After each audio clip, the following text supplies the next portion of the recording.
Bienvenue à tous. Nous voici de retour avec une nouvelle collection glaçante de récits soigneusement enfouis sous des couches de silence et de tromperie. Ce soir, nous plongeons dans les recoins obscurs de l'Amérique rurale, où 8 histoires terrifiantes révèlent l'existence de sociétés secrètes opérant en pleine lumière. Ces organisations, qui se présentent comme des groupes civiques inoffensifs, des sociétés historiques ou des fondations caritatives, cachent en réalité une noirceur qui a coûté la vie à d'innombrables innocents. Chaque récit que vous allez entendre a été méticuleusement recherché et compilé à partir de témoignages, de documents fuités et de survivants qui ont tout risqué pour révéler la vérité. Les noms des lieux et des individus ont été modifiés pour protéger ceux qui ont eu le courage de parler, car nombre de ces sociétés secrètes continuent d'agir en toute impunité. Des collines verdoyantes du Vermont aux plaines du Kansas, ces organisations clandestines se sont si profondément enracinées dans le tissu de leur communauté que remettre en question leur autorité s'est souvent révélé fatal pour ceux qui osaient enquêter. Si vous êtes nouveau ici, n'oubliez pas de vous abonner pour découvrir chaque jour des histoires vraies et terrifiantes qui révèlent les secrets troublants cachés dans notre propre arrière-cour. Activez la cloche des notifications pour ne jamais manquer nos révélations sur les conspirations qu'on ne voulait pas que vous connaissiez. Angela Morrison n'aurait jamais imaginé hériter de quoi que ce soit de sa grand-tante Ruth, une femme qu'elle n'avait rencontrée qu'une seule fois, lors d'une lointaine réunion familiale, alors qu'elle n'avait que 12 ans. Ruth était une vieille fille qui vivait seule dans le Montana rural, envoyant des cartes de Noël avec des billets de 5 $ glissés à l'intérieur, mais sans jamais entretenir de contact avec le reste de la famille. Alors, quand un avocat de Riverside, une petite ville du Montana, l'appela pour lui annoncer qu'elle héritait d'une maison, de 20 acres de terre et d'un petit compte d'épargne, cela lui sembla comme une loterie inattendue. Le trajet de Denver à Riverside fit traverser à Angela certains des paysages les plus magnifiques qu'elle ait jamais vus. Des prairies ondulantes s'étendaient à perte de vue, entrecoupées de bosquets de peupliers et de rares fermes isolées sous l'immensité du ciel montanais. Riverside elle-même était exactement ce qu'elle imaginait d'une petite ville de 2000 habitants, une rue principale bordée de bâtiments en briques datant du début du XXe siècle, un silo à grains dominant l'horizon, et des rues larges conçues à l'époque des chariots tirés par des chevaux. La maison de la grande-tante Ruth se trouvait en périphérie de la ville, une modeste ferme à 2 étages entourée de champs loués à des ranchers voisins depuis des décennies. L'avocat, un homme doux nommé Harold Perkins, remettait les clés à Angela et lui expliquait l'héritage. Ruth était décédée paisiblement dans son sommeil à l'âge de 91 ans, après avoir vécu plus de 60 ans dans cette même maison. Elle avait été très active dans les affaires communautaires, notamment au sein d'une organisation appelée la Riverside Fellowship, qui gérait la banque alimentaire et le refuge pour sans-abri de la ville. Angela prit un congé de son travail de coordinatrice marketing à Denver pour passer un mois à Riverside, triant les affaires de Ruth et décidant si elle vendrait la propriété ou la garderait comme résidence secondaire. La maison était remplie de décennies d'objets accumulés, des meubles de l'époque de la Grande Dépression à des boîtes de photographie documentant l'implication de Ruth dans diverses organisations communautaires. Angela fut fascinée par les aperçus de la vie de sa grand-tante, en particulier son travail bénévole intensif avec la Riverside Fellowship. Fondée en 1972 par le pasteur David Brennan, un ministre charismatique arrivé à Riverside avec la vision de créer une communauté véritablement chrétienne où les voisins prenaient soin les uns des autres, la Fellowship opérait 7 jours sur 7. Contrairement aux églises traditionnelles, elle fournissait des repas aux personnes âgées, un hébergement temporaire aux familles en crise, et des programmes de formation professionnelle pour quiconque avait besoin d'aide pour se remettre sur pied. La première rencontre d'Angela avec la Fellowship eut lieu le 3e jour de son séjour, lorsque le pasteur Brennan frappa à sa porte avec un plat de pâtes et un accueil chaleureux. C'était un homme dans la soixantaine, aux cheveux argentés et au regard bienveillant, qui connaissait Ruth depuis des décennies. Il exprima ses condoléances et offrit l'aide de la Fellowship si Angela en avait besoin pendant son séjour. Angela accepta l'invitation à assister au dîner communautaire hebdomadaire de la Fellowship, organisé chaque mercredi soir dans le sous-sol de ce qui avait autrefois été l'église méthodiste. Le bâtiment avait été acheté par la Fellowship des années plus tôt, lorsque la congrégation méthodiste s'était réduite à une poignée de membres âgés. Le dîner communautaire était exactement ce qu'Angela attendait d'un événement caritatif dans une petite ville, une soixantaine de personnes partageant un repas simple mais copieux de rôtis, de purée de pommes de terre et de haricots verts. La foule était un mélange de résidents âgés, de jeunes familles et de quelques individus semblant venir du refuge pour sans-abri. Le pasteur Brennan dit la grâce avant le repas, remerciant Dieu d'avoir réuni la communauté et demandant des bénédictions pour leur travail d'aide aux nécessiteux. Après le dîner, le pasteur Brennan fit une brève présentation des activités de la Fellowship et encouragea tout le monde à s'impliquer comme bénévole. L'organisation fonctionnait avec un budget serré, reposant entièrement sur les dons et le travail bénévole pour maintenir ses programmes. Il cherchait toujours des personnes pour servir des repas, trier les dons dans la boutique de seconde main ou fournir des transports aux résidents âgés ayant besoin d'aide pour se rendre à des rendez-vous médicaux. Angela s'inscrivit comme bénévole à la boutique de seconde main, pensant que cela lui donnerait une occupation utile pendant qu'elle triait les affaires de Ruth. La boutique occupait un ancien magasin de pièces automobiles sur la rue principale, ses vitrines remplies de meubles, vêtements et objets ménagers donnés. La gérante, Carole Andry, une femme joyeuse dans la cinquantaine, bénévole depuis les débuts de la Fellowship, semblait connaître tout le monde en ville. Travailler à la boutique offrit à Angela une perspective différente sur la dynamique sociale de Riverside. Les clients étaient un mélange de chasseurs de bonnes affaires et de personnes ayant réellement besoin de biens à prix abordables. Mais Carole avait une capacité étrange à distinguer les deux groupes. Les clients réguliers en difficulté financière se voyaient discrètement offrir des réductions supplémentaires ou autorisés à prendre des articles sans paiement, tandis que les touristes de passage payaient plein tarif pour les mêmes marchandises. C'est lors de sa deuxième semaine de bénévolat qu'Angela commença à remarquer des schémas troublants dans les opérations de la Fellowship. Plusieurs fois, elle surprit Carole en train d'avoir des conversations chuchotées avec des clients, des arrangements qui semblaient impliquer plus que l'achat de vêtements ou de meubles d'occasion. Ces conversations avaient toujours lieu à l'arrière de la boutique, loin des autres clients, et se terminaient invariablement par le départ du client par la sortie arrière plutôt que par l'entrée principale. La curiosité d'Angela fut encore plus piquée lorsqu'elle découvrit que la réserve de la boutique contenait bien plus de marchandises que ce qui pouvait tenir dans l'espace de vente principal. Des boîtes et des sacs de dons étaient empilés jusqu'au plafond, créant des allées étroites entre des murs de biens. Carole expliqua qu'ils étaient toujours en retard dans le traitement des dons, mais quelque chose dans son explication ne sonnait pas juste. Pourquoi une boutique caritative retiendrait-elle des marchandises alors qu'elle avait besoin d'argent pour financer ses programmes? La réponse devint plus claire lorsqu'Angela s'inscrivit comme bénévole pour aider à la distribution alimentaire hebdomadaire de la Fellowship. Chaque samedi matin, des bénévoles chargeaient des camions de denrées alimentaires et les livraient aux résidents âgés et aux familles ne pouvant se rendre au siège de la Fellowship. Angela fut assignée à accompagner un chauffeur nommé Tom Martinez, un homme calme dans la trentaine qui semblait mal à l'aise avec les conversations légères, mais qui savait exactement où trouver chaque destinataire sur leur itinéraire. La route de distribution les mena dans certaines des zones les plus pauvres autour de Riverside, y compris un groupe de maisons mobiles près des voies ferrées et plusieurs fermes isolées où des résidents âgés vivaient seuls. À chaque arrêt, Tom portait des boîtes de nourriture jusqu'à la porte tandis qu'Angela attendait dans le camion.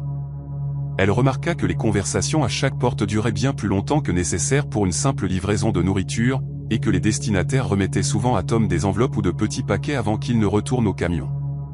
Lorsqu'Angela interrogea Tom sur ces longues conversations, il devint évasif et changea de sujet. Les personnes sur leur itinéraire étaient reconnaissantes de l'aide de la Fellowship, expliqua-t-il, et aimaient parfois discuter de leur vie ou partager des nouvelles de leur famille. C'était une partie importante de la mission de l'organisation de fournir non seulement une aide matérielle, mais aussi une connexion humaine aux membres isolés de la communauté. Angela aurait peut-être accepté cette explication si elle n'avait pas découvert ce qu'elle trouva dans les papiers personnels de Ruth.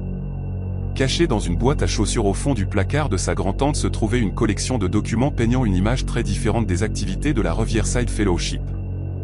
Des relevés bancaires montraient que Ruth avait effectué des paiements mensuels à la Fellowship pendant des années, bien plus que des dons raisonnables à une organisation caritative. Plus troublant encore, des notes manuscrites de Ruth, rédigées de sa main soignée, documentaient ses préoccupations concernant les « services spéciaux » de la Fellowship et sa peur d'être surveillée par d'autres membres de l'organisation. Une note datée de seulement 3 mois avant la mort de Ruth était particulièrement glaçante. Ruth y écrivait avoir découvert la véritable finalité du programme de distribution alimentaire de la Fellowship et prévoyait de contacter les autorités en dehors de Riverside. Elle était convaincue que le pasteur Brennan et son cercle restreint utilisaient le travail caritatif de l'organisation comme couverture pour des activités illégales, impliquant peut-être les résidents âgés qui recevaient des visites régulières de bénévoles de la Fellowship. La dernière note de Ruth exprimait sa terreur à l'idée que la Fellowship ait découvert ses soupçons. Elle écrivait que sa maison était surveillée, ses appels téléphoniques écoutés, et qu'elle avait peur de quitter sa propriété seule.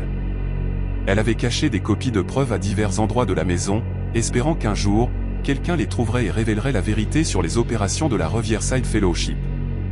Angela passa les 2 jours suivants à fouiller chaque centimètre de la maison de Ruth, suivant les indices des notes cryptiques de sa grand-tante. Dans le sous-sol, derrière une pierre desserrée dans le mur de fondation, elle trouva une enveloppe Kraft contenant des photographies, des registres financiers et un journal détaillé documentant les activités criminelles de la Fellowship. Les preuves peignaient le tableau d'une exploitation systématique opérant depuis des décennies sous le couvert de la charité chrétienne. Le programme de distribution alimentaire de la Fellowship était en réalité un réseau de trafic de drogue utilisant les résidents âgés comme intermédiaires involontaires. Les bénévoles livraient des courses contenant des paquets cachés de substances illégales, puis collectaient les paiements et redistribuaient les drogues via la boutique de seconde main et d'autres opérations de la Fellowship. Les destinataires âgés qui devenaient suspicieux ou menaçaient de signaler les activités étaient systématiquement isolés et finalement éliminés par des overdoses de drogue soigneusement administrées, donnant l'apparence de mort naturelle. Le journal de Ruth documentait au moins 15 morts suspectes parmi les bénéficiaires de la nourriture de la Fellowship au cours des 10 dernières années, tous des individus âgés décédés seuls chez eux après avoir exprimé des préoccupations concernant les activités de l'organisation. Le shérif local, Rita Valdez, était soit complice de la dissimulation, soit incompétente, car aucune de ces morts n'avait déclenché d'enquête sérieuse malgré le schéma évident. Encore plus horrible était la découverte par Ruth que la Fellowship était également impliquée dans des abus et une exploitation financière massive des personnes âgées. L'organisation identifiait systématiquement les résidents âgés isolés, gagnait leur confiance par des services caritatifs, puis assumait progressivement le contrôle de leurs finances et de leurs soins médicaux. Les victimes étaient encouragées à désigner la Fellowship comme bénéficiaire dans leur testament, puis mouraient dans des circonstances suspectes permettant à l'organisation d'hériter de leurs biens et actifs. Angela réalisa qu'elle était en danger immédiat. Si la Fellowship avait tué Ruth pour l'empêcher de révéler leurs activités, il n'hésiterait pas à éliminer l'héritière de Ruth, qui avait hérité des preuves. Elle emballa les documents les plus compromettants dans sa voiture et conduisit directement à la capitale de l'État, où elle présenta les preuves au bureau du procureur général du Montana et demanda une protection pour elle-même et tout autre témoin potentiel. L'enquête qui suivit révéla toute l'étendue de l'entreprise criminelle de la Riverside Fellowship. Le pasteur David Brennan et 12 de ses associés furent arrêtés pour des chefs d'accusation allant du trafic de drogue à la maltraitance des personnes âgées, en passant par de multiples meurtres. L'organisation était responsable de la mort d'au moins 23 personnes sur 15 ans, utilisant leurs activités caritatives comme couverture parfaite pour l'exploitation systématique des membres les plus vulnérables de leur communauté. Le shérif Rita Valdez fut également arrêté, inculpé de corruption et d'entrave à la justice pour son rôle dans la dissimulation des crimes de la Fellowship. L'enquête révéla qu'elle avait reçu des paiements réguliers de l'organisation et avait délibérément échoué à enquêter sur les morts suspectes parmi les résidents âgés. Angela Morrison ne retourna jamais à Riverside après avoir témoigné au procès. Elle vendit la propriété de sa grand-tante et fit don des fonds à des organisations légitimes aidant réellement les résidents âgés. La maison où Ruth avait vécu et était morte est désormais vide, ses fenêtres condamnées, comme un monument aux victimes d'une organisation caritative ayant utilisé la compassion comme arme contre les personnes qu'elle prétendait servir. Marcus Whitfield couvrait la politique des petites villes pour le Burlington Herald depuis plus de 15 ans, mais rien ne l'avait préparé à ce qu'il découvrirait à Millfield, dans le Vermont. La mission semblait routinière lorsque son rédacteur en chef la lui confia un matin gris d'octobre. La ville de 847 habitants avait été sélectionnée pour une subvention patrimoniale de l'État d'un montant de $2 millions, et le journal voulait un article édifiant sur les communautés rurales préservant leur caractère historique. Ce que Marcus découvrit à la place le hanterait pour le reste de sa vie. Millfield était niché dans une vallée entre des collines ondulantes couvertes d'érables à sucre, leurs feuilles rouges et or flamboyants sous la lumière automnale. La rue principale ressemblait à quelque chose sorti d'un tableau de Norman Rockwell, avec une église à clocher blanc, une épicerie au plancher en bois qui craquait sous les pas, et des maisons avec des vérandas où des résidents âgés saluaient depuis leur fauteuil à bascule. La Millfield Preservation Society avait fait un travail exceptionnel pour préserver le charme du 19e siècle de la ville, jusqu'aux réverbères à gaz qui projetaient des flaques de lumière chaude sur les trottoirs chaque soir. Eleanor Ashworth, la présidente de la société, rencontra Marcus au petit musée historique de la ville lors de son premier jour. C'était une femme dans la soixantaine, aux cheveux argentés tirés en un chignon parfait, et dont le discours mesuré suggérait des années de prise de parole en public. Sa poignée de main était ferme, son sourire accueillant, et sa connaissance de l'histoire locale, encyclopédique. Elle le guida à travers des expositions d'artefacts de la guerre de sécession, d'outils agricoles de pionniers et de photographies sépia de résidents disparus dont les descendants vivaient encore dans les mêmes maisons que leurs arrière-arrière-grands-parents avaient construites. La Preservation Society avait été fondée en 1968, expliqua Eleanor, lorsque des promoteurs de Boston avaient menacé de construire un complexe commercial en périphérie de la ville. Un groupe de citoyens préoccupés s'était uni pour protéger le caractère de Millfield, réussissant finalement à faire inscrire l'ensemble du quartier central au registre national des lieux historiques. Depuis, la société avait grandi pour inclure presque tous les propriétaires d'entreprises et les familles influentes de la ville. Ils contrôlaient ce qui pouvait être construit, rénové ou préservé exactement tel quel. Marcus passa ses premiers jours à interviewer des résidents de longue date et à photographier les maisons victoriennes immaculées qui bordaient Elm Street. Tous ceux à qui il parlait louaient le travail de la société de préservation. La ville avait évité les centres commerciaux et les restaurants de chaîne qui avaient envahi d'autres communautés rurales. Les valeurs immobilières étaient restées stables même pendant les récessions économiques. De jeunes familles déménageaient à Millfield précisément parce qu'elle offrait le genre d'environnement traditionnel et sûr qui semblait disparaître ailleurs en Nouvelle-Angleterre. Mais il y avait des détails subtils qui commencèrent à déranger Marcus au fur et à mesure de ses recherches. Lorsqu'il demanda des informations sur les familles qui avaient quitté Millfield, les conversations devenaient gênées et vagues. Les gens mentionnaient qu'un tel ou un tel avait décidé de tenter sa chance ailleurs ou avait trouvé de meilleures opportunités en ville, mais ne pouvaient jamais fournir de détails spécifiques sur l'endroit où ces anciens résidents étaient partis ou ce qu'ils faisaient. Maintenant, lorsque Marcus demanda des coordonnées pour interviewer certaines de ces familles afin d'avoir une perspective plus large sur le développement de la ville, on lui répondit que la plupart des gens avaient perdu le contact au fil des années. Les archives publiques de la ville lui parurent également étrangement incomplètes. Le bureau du greffier possédait une documentation méticuleuse remontant aux années 1800, mais il y avait des lacunes étranges dans les décennies plus récentes. Les certificats de décès, les transferts de propriété et même les registres de diplômes de fin d'études semblaient manquants pour certaines années, en particulier la fin des années 1980 et le milieu des années 1990. Lorsqu'il interrogea à ce sujet, on lui expliqua qu'il y avait eu un incendie dans la zone de stockage du sous-sol et que certains documents avaient été endommagés au-delà de toute récupération. Le shérif adjoint Jim Kowski fut la seule personne que Marcus rencontra et qui semblait réellement mal à l'aise pour parler de la société de préservation. Jim était un grand homme dans la quarantaine, qui avait grandi à Millfield, était parti pour l'université et un passage dans l'armée, puis était revenu pour rejoindre la petite force de police locale. Lorsque Marcus l'interviewa dans le minuscule poste de police, Jim jetait des regards vers la porte et parlait d'une voix à peine audible. La société de préservation était définitivement engagée à maintenir le caractère de la ville, déclara Jim, mais parfois leur méthode était un peu extrême. Ils possédaient une autorité non officielle qui allait bien au-delà de ce qui était écrit dans les codes municipaux. Si quelqu'un voulait changer la couleur de ses volets ou remplacer ses marches d'escalier, il devait obtenir l'approbation de la société. Si une entreprise voulait mettre à jour son enseigne ou modifier sa devanture, Eleanor Ashworth et son comité avaient le dernier mot. Les personnes qui ignoraient ces règles non officielles se retrouvaient souvent confrontées à des obstacles bureaucratiques sans fin, à des évaluations fiscales inattendues ou à des problèmes mystérieux avec leurs services publics. Jim raconta à Marcus l'histoire d'un jeune couple qui avait emménagé à Millfield 3 ans plus tôt et acheté une maison délabrée sur Maple Street. Ils avaient de grands projets pour rénover la propriété et en faire une chambre d'hôte qui attirerait les touristes intéressés par le caractère historique de la ville, mais ils avaient commis l'erreur de commencer les travaux sans consulter d'abord la société de préservation. En moins d'une semaine après le début des rénovations, ils furent cités pour des violations du code du bâtiment. Leurs permis de construire furent mystérieusement révoqués et leur entrepreneur reçut des menaces anonymes qui le convainquirent d'abandonner le projet. Le couple tenta de lutter contre les obstacles bureaucratiques pendant des mois, mais finit par abandonner et vendit la maison au neveu d'Eleanor Ashworth pour une fraction de ce qu'ils avaient investi. Marcus demanda à Jim s'il avait enquêté sur les menaces anonymes contre l'entrepreneur, mais le shérif adjoint haussa simplement les épaules. L'entrepreneur n'avait jamais déposé de plainte officielle, et sans un rapport formel, il n'y avait rien à enquêter.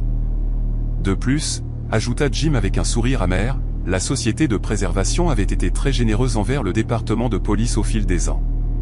Leur dîner annuel de levée de fonds avait payé pour du nouvel équipement, des mises à niveau de véhicules, et même des augmentations de salaire pour Jim. Il serait difficile d'enquêter sur des personnes qui étaient essentiellement ses employeurs. La conversation avec le shérif adjoint Kowski laissa Marcus avec plus de questions que de réponses. Il décida donc de creuser plus profondément dans les finances de la Preservation Society. En tant qu'organisation à but non lucratif, leurs dossiers fiscaux étaient publics, mais les obtenir nécessitait une demande formelle à l'État. En attendant ces documents, Marcus se rendit au siège du comté et passa une journée au palais de justice à rechercher des transferts de propriété et des licences commerciales. Ce qu'il y découvrit lui glaça le sang. Au cours des 20 dernières années, la Preservation Society avait acquis la propriété de plus de 60% des résidences de Millfield. Parfois, ces acquisitions étaient des achats directs, mais plus souvent, elles impliquaient des arrangements compliqués où la société achetait une hypothèque à une banque, puis saisissait le bien lorsque le propriétaire rencontrait des difficultés financières. Dans plusieurs cas, la société avait acheté des propriétés à des familles qui avaient soudainement décidé de quitter la ville, vendant souvent bien en dessous de la valeur du marché, comme si elles étaient désespérées de partir rapidement. Le schéma devint encore plus troublant lorsque Marcus croisa ces transferts de propriétés avec les rapports de personnes disparues des villes voisines. Au moins 12 personnes ayant vendu des propriétés à la Preservation Society n'avaient plus jamais été revues après avoir quitté Millfield. Leur famille avait déposé des rapports de disparition auprès de la police de l'État, mais les enquêtes n'avaient abouti à rien. Les individus disparus avaient apparemment retiré leurs économies en liquide, abandonné leurs emplois sans préavis et disparu sans contacter leurs proches ou amis. La police de l'État avait classé ces cas comme des disparitions volontaires d'adultes ayant choisi de commencer une nouvelle vie ailleurs. Marcus tenta de contacter certains des proches des personnes disparues, mais les conversations furent frustrantes et effrayantes. Les membres des familles étaient réticents à parler de leurs proches disparus, et plusieurs personnes raccrochèrent lorsqu'il se présenta comme journaliste. Une femme, la sœur d'un homme qui avait disparu après avoir vendu sa maison à la Preservation Society, accepta de rencontrer Marcus dans un restaurant à 50 km de Millfield. Elle arriva en regardant par-dessus son épaule et en chuchotant, clairement terrifiée à l'idée que quelqu'un puisse entendre leur conversation. Son frère prévoyait de déménager en Floride après avoir pris sa retraite de son emploi à l'usine de papier. Elle expliqua qu'il avait vécu toute sa vie dans la même maison, y avait élevé ses enfants après la mort de sa femme, et se réjouissait d'une retraite tranquille dans un endroit chaud. Mais quelque chose avait changé lors de ces dernières semaines à Millfield. Il était devenu paranoïaque et nerveux, convaincu que des gens surveillaient sa maison et le suivaient en ville. Il avait dit à sa sœur qu'il avait découvert quelque chose de terrible à propos de la Preservation Society, quelque chose qui le mettait en danger. Avant qu'il ne puisse expliquer ce qu'il avait appris, il était mort. La cause officielle du décès était une crise cardiaque, mais sa sœur n'avait jamais cru à cette explication. Son frère était en excellente santé, sans antécédent de problèmes cardiaques. Plus important encore, son corps avait été découvert dans le sous-sol de sa maison, ce qui n'avait aucun sens car il n'y descendait jamais. Les escaliers du sous-sol étaient raides et étroits, et son arthrite lui rendait difficile de les emprunter en toute sécurité. La Preservation Society avait organisé une crémation rapide avant que sa sœur ne puisse demander une autopsie, prétendant que son frère avait spécifié la crémation dans un testament que personne n'avait jamais vu. Marcus quitta cette conversation avec la certitude croissante qu'il enquêtait sur quelque chose de bien plus sinistre que la préservation historique. Les personnes disparues, les acquisitions de propriétés, les dossiers incomplets et le climat de peur qui semblait imprégner la ville pointaient tous vers une conspiration opérant depuis des décennies. Mais il avait besoin de preuves tangibles, quelque chose de plus substantiel que des coïncidences suspectes et des chuchotements effrayés. Sa percée survint lorsqu'il reçut enfin les dossiers financiers de la Preservation Society de l'État. Cachés parmi des pages de dépenses routinières et de revenus de levée de fonds se trouvait une série de paiements à une entreprise appelée Heritage Transport Service. Ces paiements, totalisant plus de 800 000 $ sur 5 ans, étaient répertoriés comme des frais de consultation pour la restauration. Mais les montants étaient bien trop élevés pour un travail de consultation légitime. Lorsque Marcus enquêta sur Heritage Transport Service, il découvrit qu'il s'agissait d'une société écran sans employés, sans bureau et sans activité commerciale légitime. Le seul actif répertorié de l'entreprise était une flotte de camions réfrigérés. Marcus passa une nuit blanche dans sa chambre d'hôtel, essayant de rassembler les implications de ce qu'il avait découvert. Une société de préservation ayant accès à des camions réfrigérés, un schéma de personnes disparues ayant possédé des propriétés de valeur, et une ville où poser trop de questions pouvait être dangereux. La conclusion était presque trop horrible à accepter, mais les preuves étaient accablantes. La Millfield Preservation Society ne se contentait pas de préserver des bâtiments historiques. Elle assassinait systématiquement des résidents qui représentaient une menace pour leurs opérations, puis se débarrassait des corps tout en s'emparant de leurs propriétés. Le lendemain matin, Marcus fit ses bagages et quitta son hôtel avant l'aube. Il avait assez de preuves pour écrire son article, mais il devait s'éloigner de Millfield avant de le publier. Alors qu'il traversait le centre-ville une dernière fois, Eleanor Ashworth sortit du musée historique et lui fit un signe d'adieu avec son sourire chaleureux caractéristique. Marcus lui rendit son salut, luttant contre l'envie d'enfoncer l'accélérateur et de fuir aussi vite que sa voiture pouvait le porter. 3 semaines plus tard, l'enquête de Marcus parut en première page des journaux de toute la Nouvelle-Angleterre. En quelques heures, des agences fédérales et étatiques de maintien de l'ordre avaient lancé une enquête massive sur la Millfield Preservation Society. Ce qu'ils découvrirent était encore pire que ce que Marcus avait soupçonné. La société avait exploité un réseau sophistiqué de trafic d'êtres humains, enlevant des résidents qui menaçaient de révéler leurs activités et les vendant à des organisations criminelles dans les grandes villes.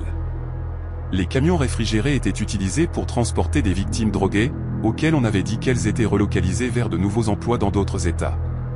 Eleanor Ashworth et 14 autres membres de la société furent arrêtés et inculpés pour de multiples chefs d'accusation, dont meurtre, enlèvement et crimes organisés. L'enquête révéla que la société était responsable de la mort d'au moins 37 personnes sur 2 décennies. Beaucoup des personnes disparues n'avaient pas quitté la ville de leur plein gré. Elles avaient été assassinées dans le sous-sol du musée historique. Leurs corps avaient été dissous dans de l'acide et leurs propriétés saisies par le biais de documents falsifiés. Marcus Whitfield reçut un prix Pulitzer pour son travail d'investigation, mais la reconnaissance ne lui apporta aucune satisfaction. Il avait révélé une conspiration monstrueuse, mais il ne pouvait pas rendre les victimes ni effacer les années de terreur qui avaient saisi Millfield. La ville existe toujours aujourd'hui, ses maisons victoriennes et ses réverbères à gaz préservés exactement comme ils l'étaient, mais la plupart des bâtiments sont désormais vides. Peu de gens veulent vivre dans un endroit où une société de préservation historique s'est transformée en une organisation criminelle qui assassinait quiconque menaçait leur vision parfaite de l'Amérique des petites villes.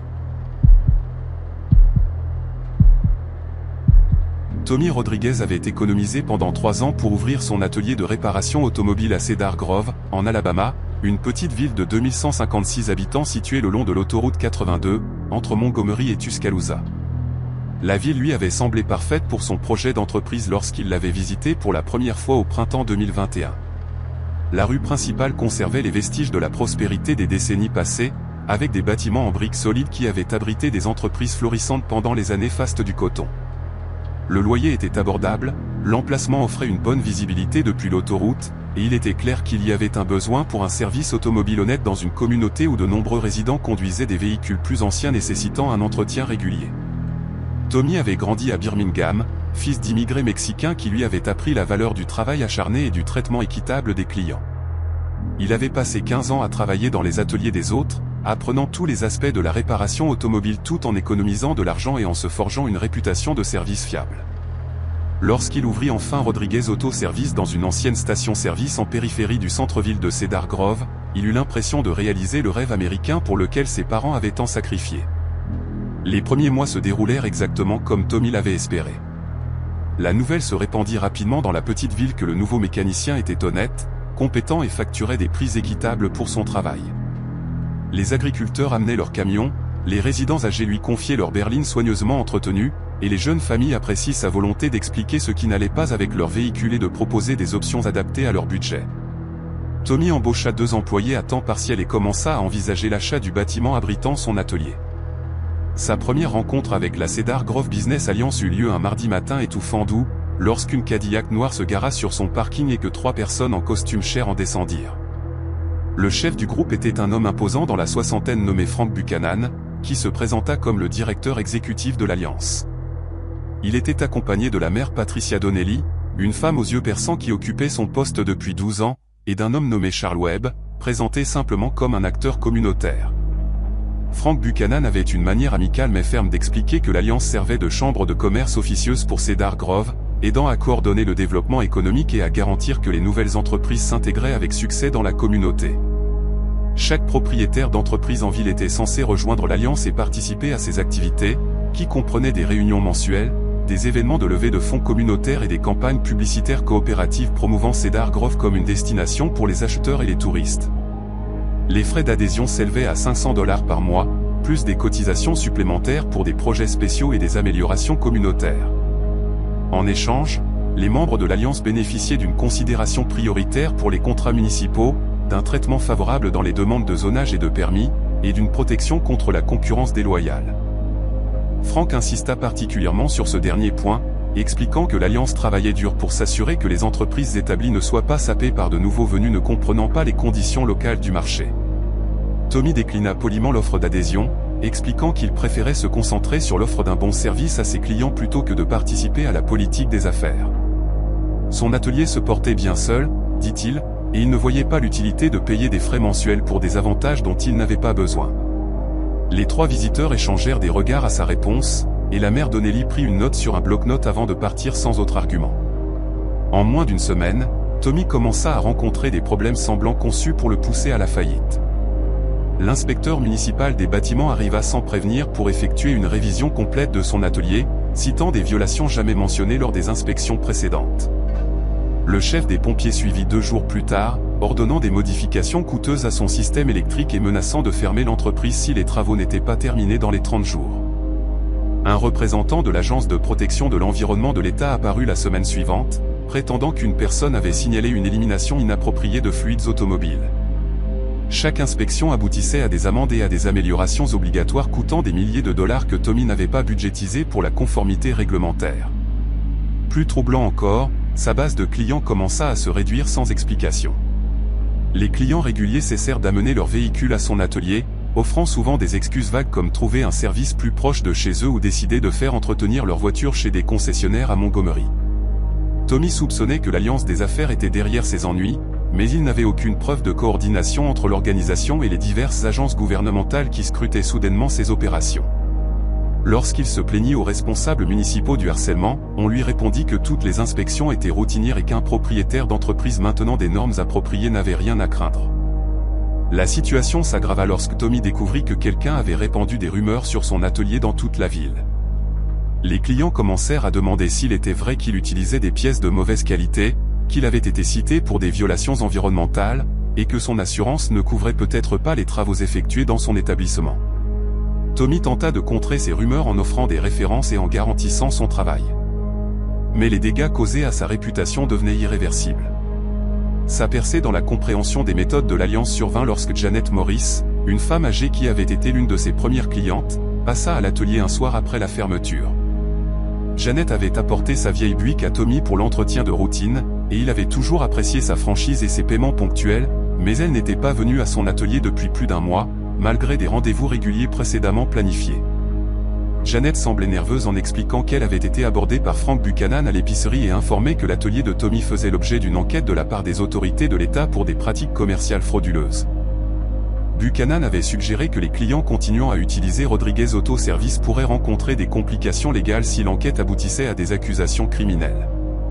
Il avait également mentionné que les entreprises membres de l'Alliance offraient des remises spéciales aux résidents pouvant prouver qu'ils soutenaient les entrepreneurs locaux plutôt que des concurrents extérieurs. Tommy fut furieux, mais pas surpris par les tactiques de Buchanan. Ce qui le choqua fut la révélation de Janet sur la manière dont l'Alliance faisait respecter son contrôle sur l'économie locale. Les propriétaires d'entreprises refusant de rejoindre l'organisation se retrouvaient confrontés non seulement à du harcèlement réglementaire et à des attaques contre leur réputation, mais aussi à des sabotages directs de leurs opérations. Janet avait entendu des histoires sur des entreprises non membres de l'Alliance subissant des cambriolages, du vandalisme et des pannes mystérieuses d'équipements les forçant à fermer définitivement. Le pouvoir de l'Alliance s'étendait bien au-delà de l'influence informelle, expliqua Janet.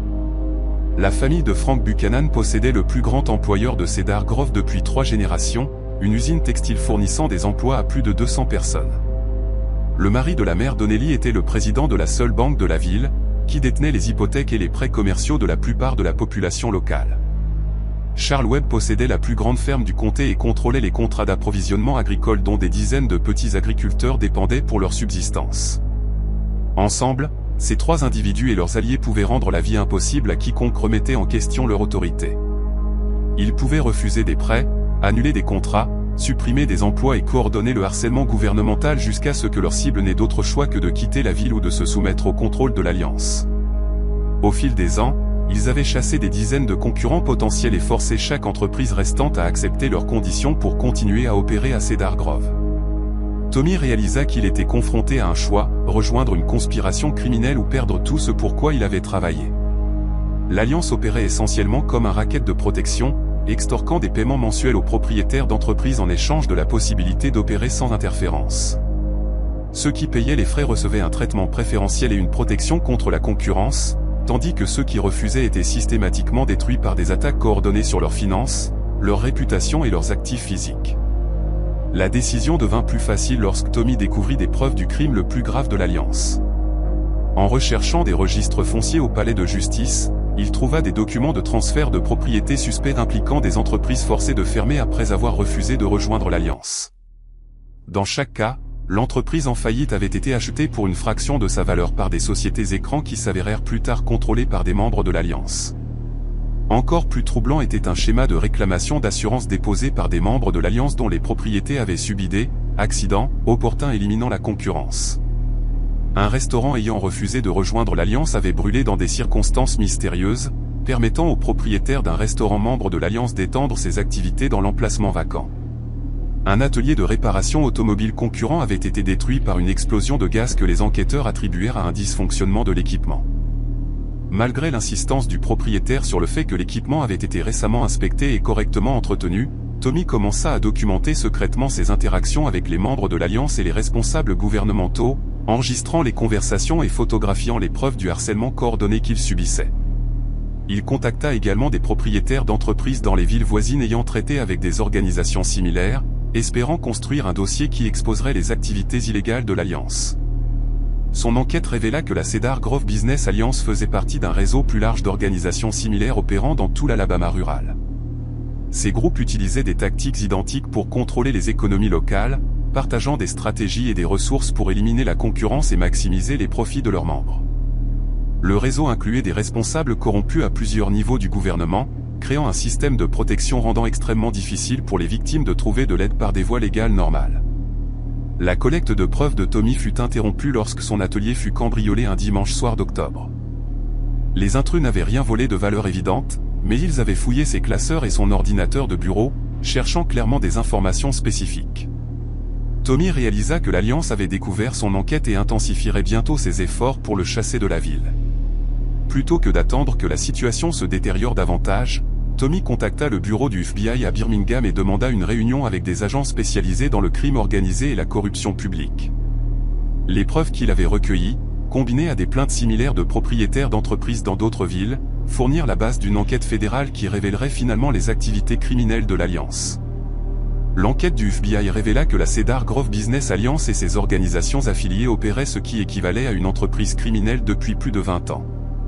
Frank Buchanan, la mère Patricia Donnelly, Charles Webb et 14 autres membres de l'Alliance furent inculpés pour racket, extorsion, conspiration et incendie criminel. L'enquête aboutit également à des accusations de corruption contre des responsables de plusieurs agences gouvernementales ayant participé au harcèlement des propriétaires d'entreprises non conformes. Tommy Rodriguez rouvrit finalement son atelier de réparation automobile après l'arrestation des dirigeants de l'Alliance. Mais l'expérience avait changé sa perspective sur l'Amérique des petites villes. Il avait découvert que les communautés pittoresques représentées dans les films et les émissions de télévision pouvaient cacher des organisations criminelles sophistiquées contrôlant chaque aspect de la vie économique locale. Le rêve américain était toujours possible, mais seulement pour ceux prêts à se battre contre les forces cherchant à transformer l'entrepreneuriat en extorsion et la coopération communautaire en conspiration criminelle. Cedar Grove se remet lentement de décennies de contrôle par l'Alliance, mais l'économie de la ville reste fragile. De nombreuses entreprises chassées pendant le règne de terreur de l'Alliance ne sont jamais revenues, laissant des vitrines vides le long de la rue principale comme monument aux entrepreneurs ayant refusé de payer de l'argent de protection à des criminels se cachant derrière la façade respectable du développement des affaires et du service communautaire. Docteur. Sarah Mitchell avait toujours été fascinée par les lacunes de l'histoire locale, ces récits que les communautés préféraient oublier. En tant que professeure d'études américaines à l'Université d'État du Kansas, elle avait passé sa carrière à rechercher les chapitres les plus sombres de la vie des petites villes, souvent omis des archives officielles et des récits historiques édulcorés. Lorsque le Harmony Historical Committee l'invita à rechercher et écrire un livre commémoratif pour la célébration du 150e anniversaire de la ville, elle y vit une opportunité d'explorer les dynamiques sociales d'une communauté restée remarquablement isolée malgré sa proximité à seulement 60 km de Topeka. Harmony, au Kansas, comptait 934 habitants, dont la plupart pouvaient retracer leurs racines familiales dans la région sur au moins 3 générations. La ville avait été fondée en 1873 par des immigrants allemands ayant acheté un grand terrain de prairie à la compagnie de chemin de fer. Contrairement à de nombreux établissements du Kansas qui avaient prospéré et décliné avec les cycles agricoles, Harmony avait maintenu une population stable et une prospérité relative grâce à une planification communautaire minutieuse et une gestion financière conservatrice. Le comité historique était dirigé par le conseiller municipal Robert Hay, dont l'arrière-grand-père avait été l'un des premiers colons de la ville. Robert était un homme doux dans la cinquantaine, gérant l'agence d'assurance locale et siégeant au conseil municipal depuis plus d'une décennie. Il expliqua que le comité voulait une histoire complète célébrant les réalisations d'Harmonie tout en préservant les récits des familles ayant construit la communauté sur 5 générations. Sarah eut accès aux archives de la ville, conservées dans le sous-sol de la bibliothèque publique sous la supervision de Grace Peterson, la bibliothécaire en chef qui y travaillait depuis 37 ans. La collection comprenait des procès-verbaux du conseil municipal, des registres scolaires, des registres paroissiaux et des centaines de photographies documentant les événements communautaires de la fin des années 1800 à nos jours. Grace était compétente et serviable, mais Sarah remarqua que certaines périodes de l'histoire de la ville étaient mal documentées par rapport à d'autres.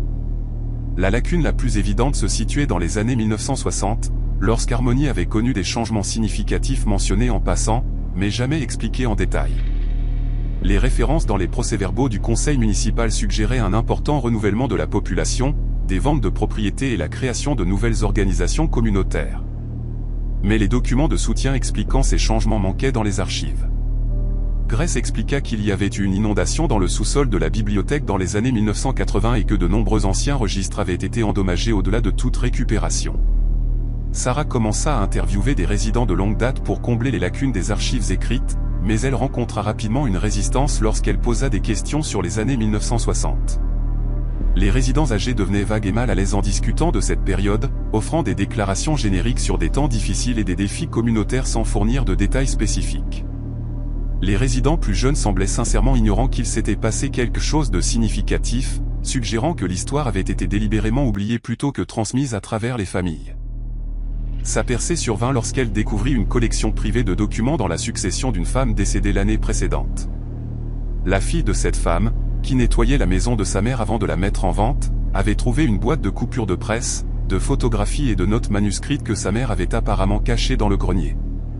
La fille offrit à Sarah d'examiner les matériaux, espérant qu'ils pourraient être utiles pour le projet historique. Les documents peignaient un tableau troublant des événements survenus à Harmonie durant l'été 1965. Selon les comptes rendus de journaux contemporains des villes environnantes, Harmonie avait été le théâtre d'une disparition massive ayant attiré l'attention des agences de maintien de l'ordre de l'État et du gouvernement fédéral. 13 familles, totalisant 57 individus, avaient disparu de la communauté sur une période de 6 semaines.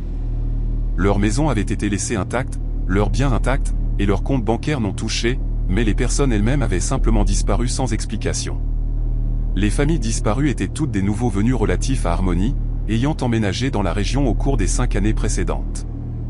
Elles représentaient des origines et des circonstances économiques différentes, mais partageaient une caractéristique les distinguant des résidents de longue date, elles avaient toutes exprimé un intérêt pour moderniser divers aspects de la vie communautaire, allant de la mise à jour du programme scolaire à l'autorisation des achats dominicaux, en passant par la permission de danse sociale lors des événements communautaires.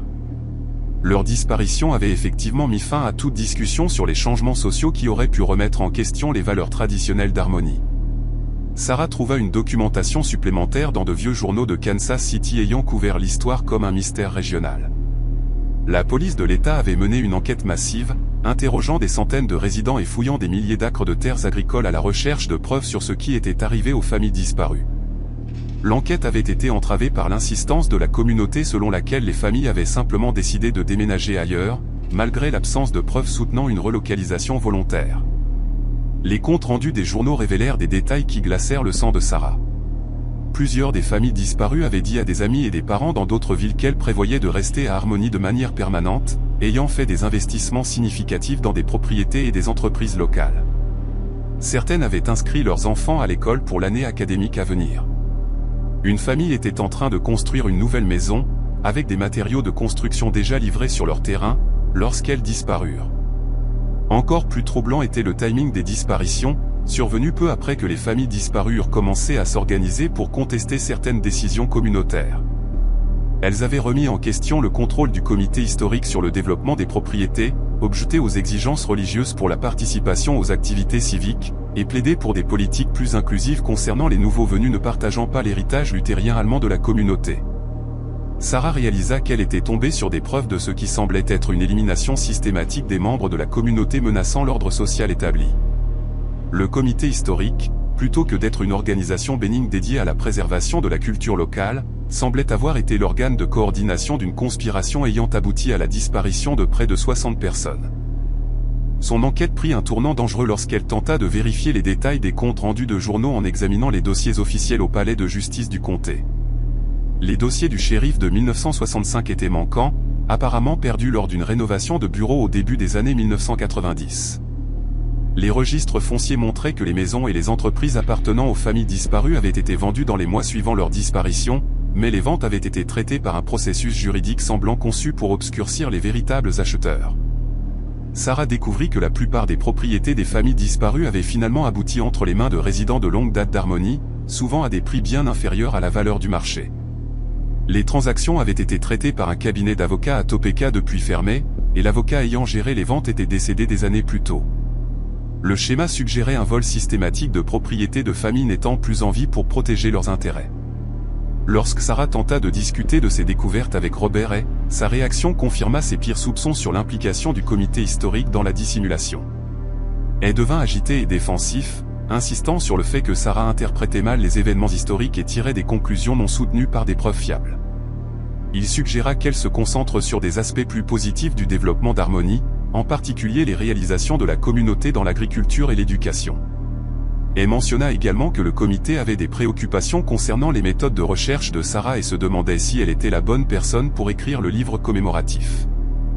D'autres membres du comité avaient exprimé des réserves quant à la collaboration avec une chercheuse extérieure qui pourrait ne pas comprendre les valeurs et les priorités de la communauté. Peut-être serait-il préférable de trouver un écrivain local ayant des liens plus profonds avec Harmony et une plus grande appréciation de ses traditions. Sarah comprit la menace implicite dans les commentaires de Hay, mais elle était déterminée à découvrir la vérité sur ce qui était arrivé aux familles disparues. Elle commença à travailler en secret, faisant des copies de documents et menant des entretiens en dehors d'Harmony pour éviter d'alerter les membres du comité sur la direction de son enquête. Elle contacta également les forces de l'ordre pour demander la réouverture de l'affaire, mais on lui dit que le délai de prescription était expiré pour la plupart des crimes potentiels et que le manque de preuves physiques rendait les poursuites impossibles. Ces recherches révélèrent que les disparitions de 1965 n'avaient pas été un incident isolé. Des schémas similaires de renouvellement soudain de la population s'étaient produits à Harmony lors d'autres périodes où la cohésion communautaire avait été menacée par des influences extérieures. Pendant la Grande Dépression, plusieurs familles ayant plaidé pour des programmes d'aide fédérale avaient mystérieusement déménagé. Au début des années 1950, des partisans de l'intégration raciale avaient quitté la ville abruptement après les décisions de déségrégation de la Cour suprême. Le comité historique avait été impliqué dans tous ces épisodes, servant d'autorité non officielle déterminant quels résidents étaient les bienvenus à Harmony et lesquels représentaient une menace pour la stabilité communautaire. Le pouvoir du comité provenait de son contrôle sur les institutions locales, y compris le conseil scolaire, le conseil municipal et diverses organisations commerciales. Les membres pouvaient effectivement ostraciser les familles ciblées en leur refusant l'emploi, les services et l'acceptation sociale jusqu'à ce qu'elles n'aient d'autre choix que de partir. La dernière découverte de Sarah survint lorsqu'elle trouva des preuves que les activités du comité historique s'étaient poursuivies jusqu'aux décennies récentes, bien que par des méthodes moins dramatiques que les disparitions massives. Les familles remettant en question les décisions communautaires ou plaidant pour des changements indésirables étaient systématiquement harcelées jusqu'à ce qu'elles choisissent de déménager. Leur départ était ensuite expliqué comme des décisions volontaires de poursuivre de meilleures opportunités ailleurs, maintenant la fiction selon laquelle Harmony était une communauté harmonieuse où tout le monde était le bienvenu. Lorsque Sarah tenta de présenter ses découvertes aux responsables de l'application de la loi, elle apprit que plusieurs figures clés du département du shérif du comté étaient apparentées à des membres actuels et anciens du comité historique. Son enquête avait été surveillée dès le début, et les dirigeants communautaires prenaient déjà des mesures pour discréditer ses recherches et empêcher la publication de ses découvertes. Sarah Mitchell ne termina jamais l'histoire commémorative d'Harmony, au Kansas. Elle démissionna du projet après avoir reçu des menaces contre sa famille et avoir été informée que sa position académique pourrait être en danger si elle poursuivait ses recherches. Le comité historique engagea finalement un écrivain local pour produire un récit édulcoré du développement de la ville, ne mentionnant pas les familles disparues ni l'élimination systématique des résidents dissidents. Le livre commémoratif fut publié à temps pour la célébration du 150e anniversaire d'Harmony, rempli de photographies de familles souriantes et d'histoires réconfortantes sur la coopération communautaire.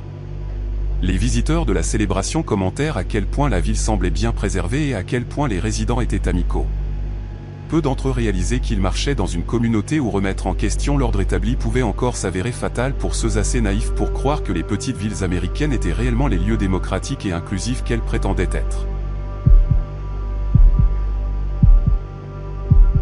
Jennifer Walsh pensait avoir enfin trouvé le paradis suburbain parfait lorsqu'elle déménagea à Willowbrook, dans l'Ohio, au printemps 2022. La ville de 3411 habitants était nichée dans une poche aisée de collines verdoyantes à 30 minutes de Columbus, où des rues bordées d'arbres serpentaient devant des maisons coloniales et Tudor soigneusement entretenues. Chaque jardin présentait des espaces verts paysagés par des professionnels, et le centre-ville ressemblait à quelque chose sorti d'un magazine de style de vie, avec ses boutiques, ses cafés artisanaux et son marché fermier hebdomadaire. Jennifer avait déménagé de Chicago après avoir accepté un poste en marketing dans une entreprise technologique permettant le télétravail. Récemment divorcée et avide de recommencer à zéro, elle avait été attirée par la réputation de Willowbrook en tant que communauté sûre et familiale, où les voisins veillaient encore les uns sur les autres. La maison qu'elle acheta était une coloniale en briques des années 1920 sur Maple Avenue, avec une véranda enveloppante et un jardin arrière que les anciens propriétaires avaient entretenu avec un soin et une habileté évidents. Quelques jours après son emménagement, Jennifer reçut une invitation manuscrite à rejoindre le Willowbrook Garden Club, livrée à sa porte par une femme élégante dans la soixantaine qui se présenta comme Victoria Sterling. Le club avait été fondé en 1948, expliqua Victoria, et comptait désormais la plupart des femmes de Willowbrook qui prenaient soin de leur maison et jardin. Les membres se réunissaient 2 fois par mois pour des programmes éducatifs, des activités sociales et des projets de services communautaires qui gardaient la ville belle toute l'année. Les cotisations mensuelles étaient modestes, dit Victoria, et le club offrait de nombreux avantages, y compris des remises de groupe dans les pépinières locales, l'accès à l'expertise en jardinage de membres maîtres jardiniers, et la participation à la visite annuelle des maisons et jardins, l'événement social phare de Willowbrook. Plus important encore, l'adhésion au club offrait des opportunités de se connecter avec d'autres femmes partageant un intérêt pour la création d'espaces de vie beaux et le maintien des normes communautaires préservant la valeur des propriétés pour tous. Jennifer fut ravie d'être si rapidement accueillie dans la communauté et accepta l'invitation sans hésiter. Sa première réunion du club de jardinage eut lieu dans la salle sociale de l'église presbytérienne, où 35 femmes se rassemblèrent pour un café, des pâtisseries et une présentation sur les fleurs sauvages de l'Ohio. L'atmosphère était chaleureuse et sophistiquée, les membres vêtus de vêtements chics et discrets suggérant des circonstances financières confortables sans ostentation. Victoria Sterling commandait clairement le respect en tant que présidente du club, un poste qu'elle occupait depuis plus d'une décennie. Elle dirigeait les réunions avec une efficacité parlementaire, annonçait les événements à venir avec la confiance de quelqu'un habitué à voir ses décisions acceptées sans question, et dispensait des conseils de jardinage avec l'autorité d'une véritable experte. Les autres membres se rangeaient à ses opinions et rivalisaient pour obtenir son approbation de manière rappelant les dynamiques sociales du lycée, bien que exécutées avec le polissage venu de décennies de raffinement adulte. Les projets de services communautaires du club étaient impressionnants en termes d'ampleur et d'impact. Les membres organisaient des nettoyages de quartiers, entretenaient des jardins de fleurs dans les espaces publics et collaboraient avec les responsables municipaux pour s'assurer que les normes de Willowbrook en matière d'entretien des propriétés étaient appliquées de manière cohérente. Le club opérait également un comité d'accueil informel aidant les nouveaux résidents à s'intégrer dans la communauté tout en apprenant les attentes locales en matière de soins pour la maison et le jardin. Jennifer appréciait les aspects sociaux de l'adhésion au club et constata que le fait d'appartenir à l'organisation lui ouvrait des portes dans tout Willowbrook. Les commerçants étaient plus amicaux, les prestataires de services donnaient la priorité aux membres du club, et ses voisins la traitaient avec le genre de respect découlant d'une acceptation par le leadership informel de la communauté. Le club de jardinage exerçait clairement une influence s'étendant bien au-delà de l'horticulture et de la décoration intérieure. Son premier indice que les activités du club pourraient inclure des éléments plus sombres survint lors d'une discussion sur une famille ayant récemment quitté Willowbrook. Les Henderson avaient vécu sur Jennifer Street dans une belle maison de style Tudor qui aurait dû parfaitement s'intégrer aux normes esthétiques du quartier. Mais selon les conversations chuchotées pendant l'heure du café, la famille avait eu du mal à entretenir correctement leur propriété et avait fait plusieurs choix de paysages que d'autres résidents jugeaient inappropriés. Les Henderson avaient planté des légumes dans leur cour avant, installé des panneaux solaires sur leur toit et laissé leurs enfants jouer de manière que d'autres voisins considéraient comme trop bruyante et perturbatrice.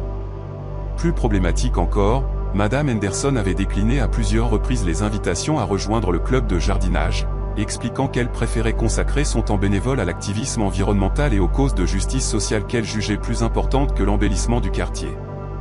Selon Victoria Sterling, les Henderson avaient finalement réalisé que Willowbrook n'était pas la bonne communauté pour leur mode de vie et avaient décidé de déménager dans un endroit plus compatible avec leurs valeurs.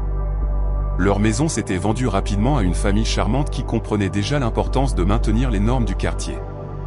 Jennifer trouva cette histoire troublante car elle se souvenait des Henderson mentionnant leur amour pour leur maison et leur projet d'y vivre définitivement.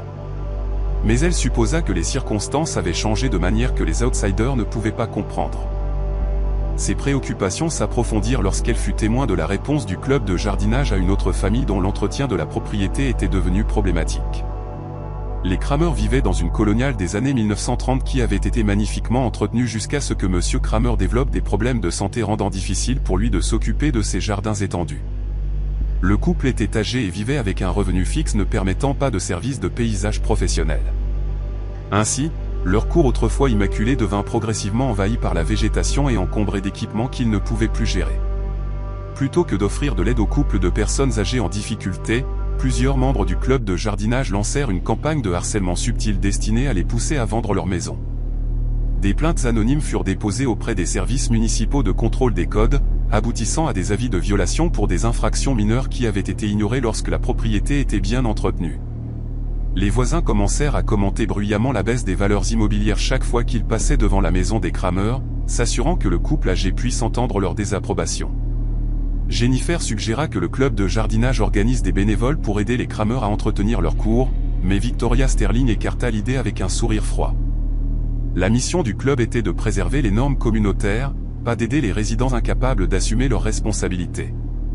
Si les Kramer n'étaient plus capables d'entretenir correctement leur propriété, la chose la plus gentille à faire serait de les aider à réaliser qu'ils devaient déménager dans une situation de vie plus appropriée. La campagne systématique contre les Kramer s'intensifia lorsque le couple reçut une lettre de leur compagnie d'assurance habitation, menaçant d'annuler leur couverture en raison de dangers pour la sécurité signalés par des voisins anonymes. Leurs impôts fonciers furent réévalués à un taux plus élevé malgré la détérioration évidente de leur maison. Les entrepreneurs qui avaient précédemment fourni des services au couple devinrent soudainement indisponibles ou augmentèrent considérablement leur prix. En moins de 6 mois, les Kramer avaient vendu leur maison à un promoteur qui la rénova extensivement avant de la revendre à une jeune famille qui rejoignit immédiatement le club de jardinage et commença à participer avec enthousiasme aux activités communautaires. Jennifer ne sut jamais où le couple âgé avait déménagé, et aucun des membres du club de jardinage ne semblait intéressé à maintenir le contact avec eux après leur départ de Willowbrook. Le schéma devint clair lorsque Jennifer commença à prêter attention aux autres familles ayant quitté la communauté pendant sa première année à Willowbrook. Dans chaque cas, les résidents partis avaient d'une manière ou d'une autre échoué à répondre à des normes non écrites mais rigoureusement appliquées pour l'entretien des propriétés, les choix de mode de vie ou la participation sociale. Les familles avec des enfants trop bruyants, les propriétaires choisissant des paysages non conventionnels, et les résidents refusant de participer aux organisations communautaires finissaient tous par déménager après avoir subi diverses formes de pression rendant leur vie de plus en plus difficile. L'enquête de Jennifer sur les activités du club de jardinage prit un tournant dangereux lorsqu'elle découvrit des preuves des crimes les plus graves de l'organisation. En aidant à organiser les archives du club, elle trouva des dossiers documentant une surveillance systématique des résidents considérés comme problématiques. Les dossiers contenaient des photographies de propriétés, des registres des visiteurs et des activités, ainsi que des notes détaillées sur les dynamiques familiales et les circonstances financières. Encore plus troublants étaient les registres montrant que les membres du club de jardinage avaient coordonné leurs actions avec des responsables locaux pour s'assurer que les résidents ciblés faisaient face à des obstacles bureaucratiques, des évaluations fiscales et des problèmes réglementaires les poussant à déménager. Le club entretenait des relations avec des agents de contrôle des codes, des évaluateurs et des prestataires de services prêts à participer à des campagnes contre les familles ne se conformant pas aux attentes communautaires. La découverte la plus choquante fut la preuve que le Garden Club était responsable de plusieurs décès classés comme accidents ou causes naturelles. Des résidents âgés refusant de vendre leur maison malgré les campagnes de pression mouraient dans des circonstances suspectes, souvent après avoir subi des urgences médicales les empêchant d'appeler à l'aide à temps pour survivre. Jennifer trouva des documents sur au moins 6 décès au cours de la dernière décennie suivant le même schéma. Les propriétaires âgés ciblés par le Garden Club subissaient des crises de santé soudaines, impliquant souvent des chutes ou des erreurs de médication entraînant des découvertes tardives et des issues fatales. Dans chaque cas, la propriété de la personne décédée était rapidement achetée par des acheteurs ayant des liens avec des membres du Garden Club. Lorsque Jennifer tenta de rechercher ces décès en examinant les nécrologies des journaux et les registres publics, elle découvrit que le détective Mike O'Brien, qui avait enquêté sur plusieurs de ces cas, était marié à une membre éminente du Garden Club. Le détective avait systématiquement conclu que les décès étaient accidentels, malgré des preuves pouvant justifier des enquêtes plus approfondies. Jennifer réalisa qu'elle avait découvert une conspiration criminelle utilisant la façade respectable d'une organisation féminine suburbaine pour contrôler systématiquement qui était autorisé à vivre à Willowbrook. Le Garden Club opérait comme un mécanisme d'application éliminant les résidents menaçant les valeurs immobilières, la cohésion sociale ou la structure de pouvoir établie maintenant la communauté exclusive et soigneusement contrôlée. Sa tentative de révéler les activités du Garden Club faillit lui coûter la vie. Après avoir contacté les responsables de l'application de la loi en dehors de la juridiction de Willowbrook, elle commença à subir les mêmes types de harcèlement utilisés contre d'autres résidents ciblés. Sa maison fut vandalisée, sa voiture sabotée, et elle reçut des menaces anonymes l'avertissant d'arrêter de propager de fausses accusations contre des membres respectés de la communauté. La situation s'aggrava lorsque Jennifer rentra du travail pour découvrir que quelqu'un était entré chez elle et avait laissé une plante en pot sur sa table de cuisine. La plante était un bel arrangement de fleurs de laurier rose, que Jennifer reconnut comme hautement toxique. Le message était clair, le Garden Club pouvait entrer chez elle à volonté et posséder des connaissances pouvant être utilisées pour l'éliminer si elle continuait à menacer leurs opérations. Jennifer contacta le FBI et fournit des preuves des activités criminelles du Garden Club, mais l'enquête fut compliquée par les profondes connexions de l'organisation au sein du gouvernement et des agences de maintien de l'ordre de Willowbrook. Plusieurs membres du club étaient les épouses de responsables municipaux, et les activités caritatives de l'organisation avaient créé des relations avec des politiciens et des dirigeants communautaires réticents à croire que leurs voisins étaient capables de meurtres systématiques. L'enquête fédérale aboutit finalement à l'arrestation de Victoria Sterling et de 11 autres membres du Garden Club pour des chefs d'accusation incluant conspiration, maltraitance des personnes âgées, fraude à l'assurance et de multiples meurtres. Les preuves révélèrent que l'organisation était responsable d'au moins 14 décès sur 15 ans, utilisant diverses méthodes pour éliminer les résidents représentant une menace pour leur vision de la perfection suburbaine. Jennifer Walsh déménagea de Willowbrook avant la conclusion des procès, incapable de continuer à vivre dans une communauté où les projets d'embellissement avaient servi de couverture à l'élimination systématique de voisins indésirables. L'héritage du Garden Club continue d'influencer la ville, où les valeurs immobilières restent élevées et les jardins parfaitement entretenus, mais où les résidents potentiels sont soigneusement sélectionnés pour s'assurer qu'ils comprennent le véritable coût du paradis suburbain. Kevin Murphy aurait dû se douter que quelque chose n'allait pas lorsque l'invitation arriva dans sa boîte aux lettres, sur un papier à en-tête luxueux portant le blason du Pin Valley Sportsman's Lodge. Il n'avait jamais entendu parler de l'organisation malgré ses 20 ans de chasse à travers l'Idaho, et l'invitation lui était adressée personnellement plutôt que d'être envoyée à l'ensemble des membres d'un club de chasse auquel il appartenait. La lettre louait sa réputation de chasseur éthique et d'amateur de plein air, lui proposant une invitation exclusive à participer à un événement de chasse spécial qui se tiendrait sur des terres privées près de Pin Valley, une ville isolée de 678 habitants dans la partie centrale de l'État. L'invitation était signée par William Crenshaw, qui se présentait comme le maître du lodge, et incluait des informations détaillées sur l'hébergement, les repas et l'équipement qui seraient fournis pendant l'événement de 3 jours. Les participants étaient priés d'apporter uniquement des vêtements personnels et des licences de chasse, car toutes les armes à feu, munitions et équipements spécialisés seraient fournis par le lodge. Les frais pour l'événement étaient surprenamment modestes, à peine suffisants pour couvrir les dépenses de base, et la lettre soulignait qu'il s'agissait d'une opportunité pour les chasseurs sérieux de vivre une expérience véritablement unique. Kevin fut intrigué malgré son scepticisme naturel envers les invitations non sollicitées. Il venait de prendre sa retraite de son poste de ranger du service forestier et cherchait de nouvelles aventures en plein air pour occuper son temps. La région de Pin Valley était magnifique, mais peu peuplée, offrant le genre d'expérience sauvage immaculée qui devenait de plus en plus rare à mesure que l'industrie du tourisme de plein air de l'Idaho attirait chaque année plus de visiteurs. Il accepta l'invitation et organisa le trajet vers Pin Valley le week-end désigné en octobre. La ville elle-même était exactement ce à quoi Kevin s'attendait d'une petite communauté de l'Idaho. La rue principale se composait de quelques blocs de bâtiments usés abritant une épicerie, un café, une station-service et une poignée d'autres commerces répondant aux besoins des ranchers et bûcherons locaux. Le Pin Valley Sportsman's Lodge se dressait sur une colline surplombant la ville, une massive structure en rondin qui semblait avoir été construite dans les années 1920 comme retraite pour des chasseurs riches de villes comme Boise et Salt Lake City. Kevin fut accueilli au lodge par William Crenshaw, un homme distingué dans la soixantaine qui se portait avec l'assurance de quelqu'un habitué au commandement. Crenshaw avait le teint buriné et la manière confiante d'un passionné de plein air de longue date, et sa connaissance des techniques de chasse et du comportement de la faune était immédiatement apparente dans leur conversation.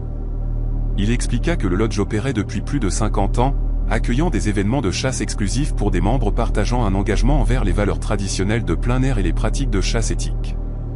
Les autres participants à l'événement du week-end étaient un mélange intéressant de chasseurs de tout l'ouest des États-Unis. Il comprenait un officier militaire à la retraite du Colorado, un homme d'affaires prospère de l'Utah, un rancher du Montana et plusieurs autres hommes dont l'expérience en plein air et les moyens financiers étaient évidents dans leur conversation et leur équipement. Tous semblaient avoir été soigneusement sélectionnés pour l'événement, bien que personne ne puisse expliquer exactement comment ils avaient été identifiés et invités par le lodge.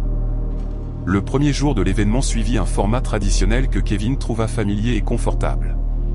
Les participants furent divisés en petits groupes et assignés à différentes zones de chasse sur l'étendue propriété privée du lodge. Le terrain était spectaculaire, avec des forêts denses, des prairies alpines et des crêtes abruptes offrant des opportunités de chasser l'orignal, le cerf et d'autres espèces de gibier abondantes dans la région. Le groupe de Kevin réussit à abattre 2 orignaux, et le repas du soir présenta du venaison de chasse précédente, accompagné d'histoires et de camaraderie autour de l'immense cheminée en pierre du lodge.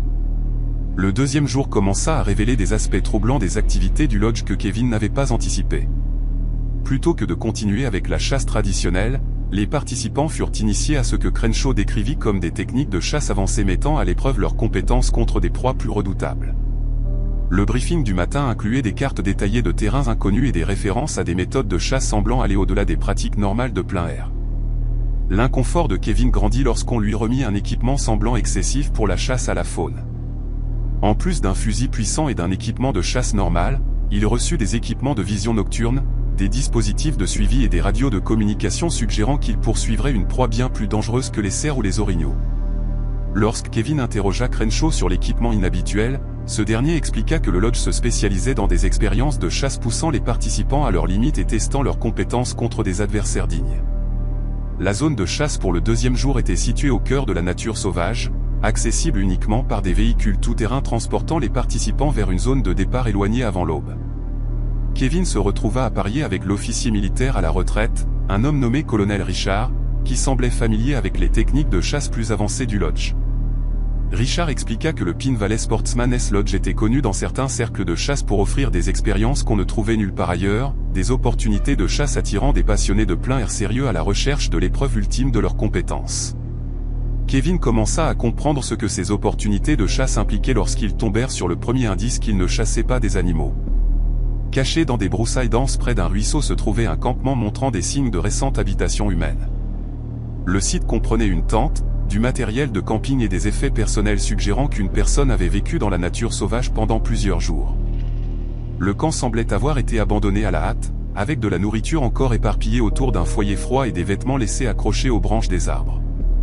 Le colonel Richard examina le campement avec une minutie professionnelle, pointant des détails que Kevin aurait manqués.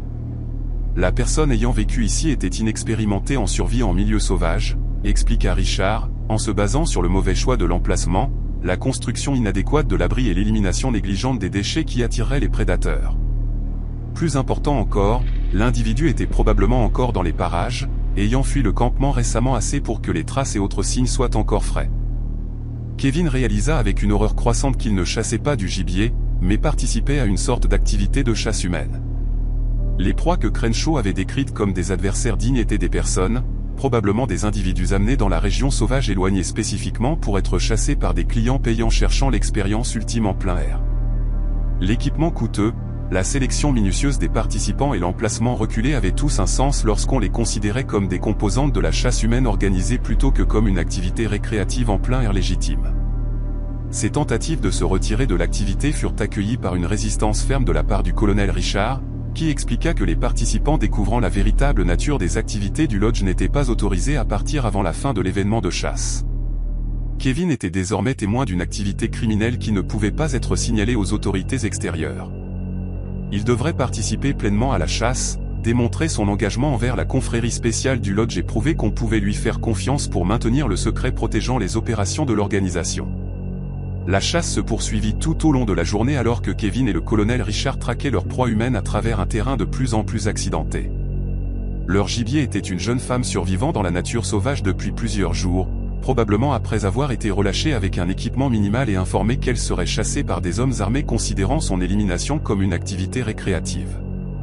Kevin pouvait voir des preuves de sa désespoir croissant dans les traces et les campements qu'il découvrait, des signes qu'elle s'épuisait et prenait des décisions de plus en plus mauvaises dans ses efforts pour échapper à la capture.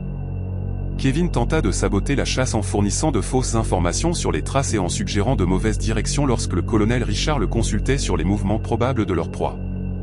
Mais Richard était suffisamment expérimenté pour reconnaître la tromperie de Kevin. Et en début d'après-midi, il devint clair que la propre survie de Kevin pourrait dépendre de sa coopération. Richard fit des menaces subtiles mais sans équivoque sur ce qui arrivait aux participants du lodge qui s'avéraient peu fiables ou qui menaçaient la sécurité de l'organisation. La chasse atteignit son apogée près du coucher du soleil lorsqu'ils traquèrent leur proie jusqu'à un affleurement rocheux où elle s'était réfugiée dans une petite grotte.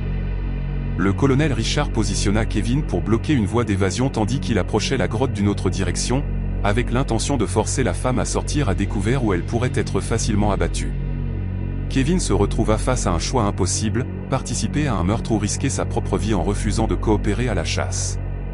Sa décision fut prise lorsque la garde-chasse Lisa Zhang apparut de manière inattendue sur la crête au-dessus de leur position, apparemment en train d'enquêter sur des rapports d'activité de chasse illégale dans la région. Zhang était armée et clairement suspicieuse de ce qu'elle avait observé, exigeant des identifications de Kevin et du colonel Richard tout en se positionnant pour couvrir les deux hommes avec son arme de poing. Kevin réalisa que l'arrivée de la garde-chasse lui offrait sa seule opportunité de s'échapper des activités criminelles du lodge de chasse et de révéler ce qu'il avait witnessed. Kevin expliqua rapidement à Lisa Zhang qu'il avait été trompé sur la nature de l'événement de chasse et qu'il y avait une femme cachée dans la grotte qui était chassée par les membres du lodge. Le colonel Richard tenta de convaincre la garde-chasse que Kevin souffrait du mal de l'altitude et de confusion. Mais Zhang était suffisamment expérimentée pour reconnaître les signes d'une activité criminelle lorsqu'elle les voyait. Elle appela des renforts par radio tout en maintenant le contrôle sur les deux hommes. Et en quelques heures, la zone de chasse reculait grouillée d'agents des forces de l'ordre. L'enquête qui suivit révéla toute l'étendue des opérations criminelles du Pine Valley Sportsman's Lodge. L'organisation exploitait une entreprise de chasse humaine depuis plus de 15 ans, enlevant des victimes dans d'autres États et les transportant en Idaho, où des clients fortunés payaient des frais énormes pour les chasser à travers des zones sauvages reculées. Les victimes étaient généralement des sans-abri, des adolescents en fugue et d'autres personnes dont les disparitions ne déclenchaient pas d'enquêtes immédiates des forces de l'ordre. Le maître du lodge, William Crenshaw, et 17 autres membres furent arrêtés pour des chefs d'accusation incluant enlèvement, trafic d'êtres humains, conspiration et multiples meurtres. L'enquête révéla que le lodge était responsable de la mort d'au moins 43 personnes sur 15 ans, opérant sous le couvert d'une organisation de chasse légitime tout en offrant l'expérience ultime en plein air à des clients s'étant lassés de chasser des animaux. Le témoignage de Kevin Murphy fut crucial pour condamner les membres du lodge, mais l'expérience le laissa incapable de continuer à chasser pour le loisir. Il avait découvert que ces activités de plein air chéri pouvaient être perverties en quelque chose de monstrueux par des personnes considérant la vie humaine comme une autre forme de gibier à poursuivre et à tuer pour le divertissement. Le bâtiment du Pine Valley Sportsman's Lodge se dresse toujours sur sa colline surplombant la ville, mais il a été abandonné depuis les arrestations, servant de rappel que même les organisations communautaires les plus respectées peuvent cacher un mal indicible derrière des façades de tradition et de respectabilité. La petite ville de Pine Valley a du mal à se remettre de la révélation qu'une de ses institutions les plus éminentes était en réalité une entreprise criminelle ayant assassiné des dizaines de personnes innocentes. De nombreux résidents savaient que le lodge organisait des événements de chasse exclusifs, mais personne n'avait soupçonné que les visiteurs fortunés payaient pour chasser des êtres humains plutôt que du gibier. L'impact économique de la perte des activités du lodge a été dévastateur pour les commerçants et prestataires de services locaux qui dépendaient des revenus générés par les opérations de l'organisation. La garde-chasse Lisa Zhang a reçu des félicitations pour son rôle dans la révélation des crimes du lodge, mais elle aussi a été affectée par la découverte qu'une institution communautaire de confiance exploitait une entreprise de meurtre systématique. Son enquête a révélé que plusieurs responsables locaux étaient au courant des activités suspectes au lodge, mais avaient choisi de les ignorer en raison des avantages économiques que l'organisation apportait à la communauté.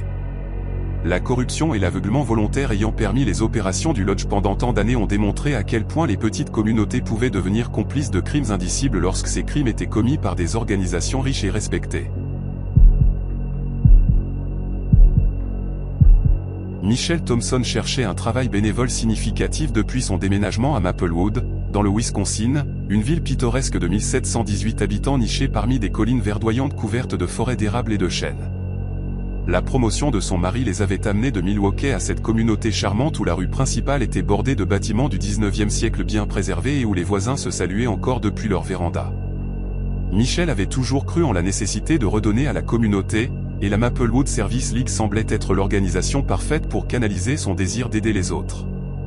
La Service League opérait depuis plus de 30 ans, offrant une large gamme de services caritatifs aux familles dans le besoin de toute la région.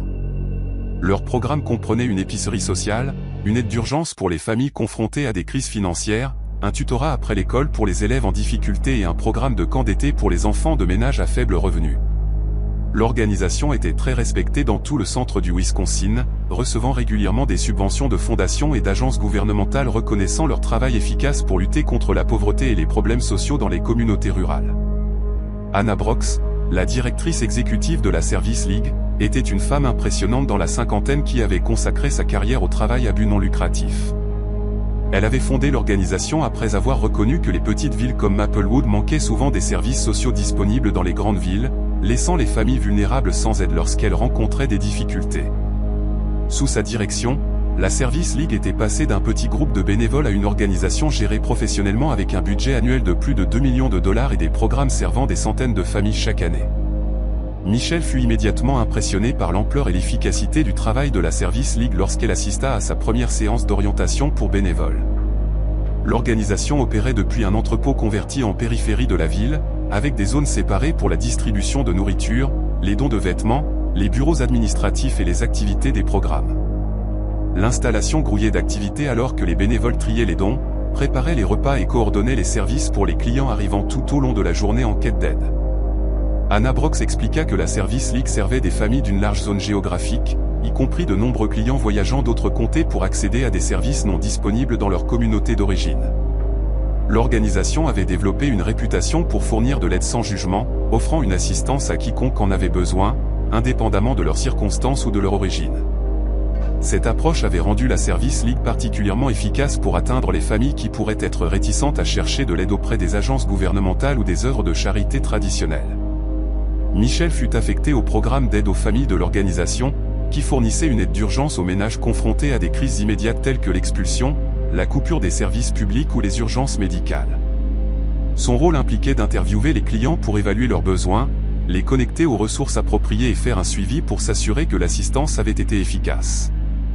Le travail était émotionnellement exigeant, mais profondément gratifiant, car Michelle pouvait voir l'impact immédiat de ses efforts sur les familles luttant pour survivre.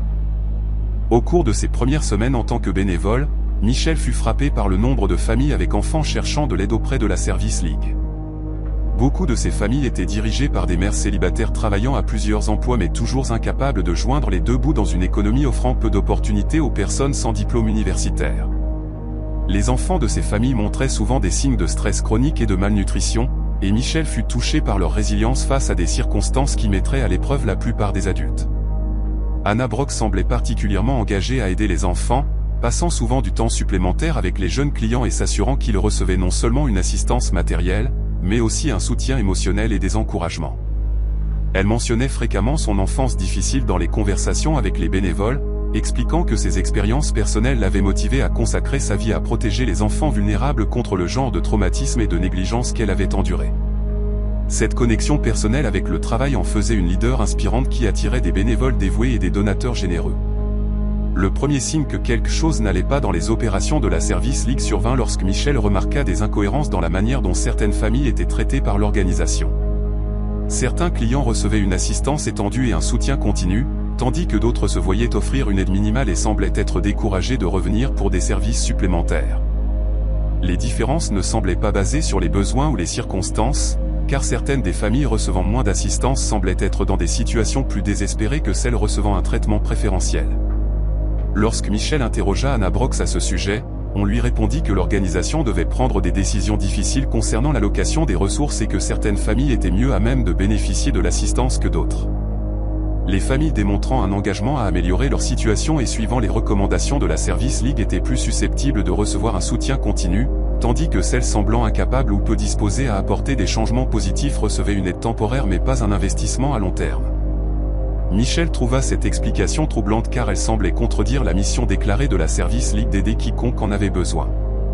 Elle commença à prêter une attention particulière aux familles recevant différents niveaux de services et réalisa progressivement que le schéma était plus troublant que de simples décisions d'allocation des ressources. Les familles avec des enfants particulièrement attrayants ou bien élevés semblaient recevoir plus d'attention de la part de Hannah Brooks et des autres membres du personnel, tandis que les familles avec des enfants timides, traumatisés ou difficiles à gérer se voyaient souvent offrir une assistance minimale. Ses préoccupations s'approfondirent lorsqu'elle remarqua que certains des enfants participant au programme de la Service League semblaient développer des relations inhabituellement proches avec les membres du personnel et les bénévoles. Ces enfants arrivaient tôt pour les activités et restaient tard après la fin des programmes, passant du temps en conversation privée avec des adultes qui leur montraient une attention spéciale et leur offraient des cadeaux et des privilèges non disponibles pour les autres participants. Michelle reconnut ces schémas de sa formation d'enseignante, où elle avait appris à identifier les signes potentiels de relations inappropriées entre adultes et enfants. La situation devint plus alarmante lorsque Michelle découvrit que la Service League maintenait des dossiers détaillés sur toutes les familles qu'elle servait, y compris des photographies et des informations personnelles semblant aller bien au-delà de ce qui était nécessaire pour fournir une assistance. Les dossiers contenaient des observations sur les dynamiques familiales, des évaluations des capacités et de la fiabilité des parents, et des descriptions détaillées de la personnalité, de l'apparence et du comportement des enfants. Certains dossiers incluaient des notes sur les enfants qui pourraient être adaptés aux programmes spéciaux de l'organisation, non décrits dans les documents publics de la Service League. L'enquête de Michelle sur ces programmes spéciaux révéla que la Service League opérait des activités non divulguées aux bénévoles, donateurs ou familles qu'elle servait. Les enfants identifiés comme candidats appropriés étaient invités à participer à des camps de nuit, des excursions de week-end et d'autres activités les éloignant de leur famille pour des périodes prolongées. Les découvertes de Michelle devinrent encore plus troublantes lorsqu'elle découvrit que plusieurs des enfants participant à ces programmes spéciaux avaient disparu sans explication. Les dossiers montraient que ces enfants avaient été placés dans des familles d'accueil ou des institutions sous la supervision de la Service League, mais il n'y avait aucune trace de leur localisation actuelle ou de leur bien-être. Les parents de ces enfants disparus semblaient avoir été convaincus de renoncer à leurs droits parentaux ou avaient été déclarés inaptes par des tribunaux locaux, permettant à l'organisation de prendre le contrôle permanent des enfants. Michelle réalisa avec horreur qu'elle avait découvert un réseau de trafic d'enfants opérant sous le couvert d'une organisation caritative respectée. La Service League ciblait systématiquement les familles vulnérables, gagnait leur confiance par le biais de services d'assistance, puis utilisait des tactiques de manipulation pour séparer les enfants de leurs parents.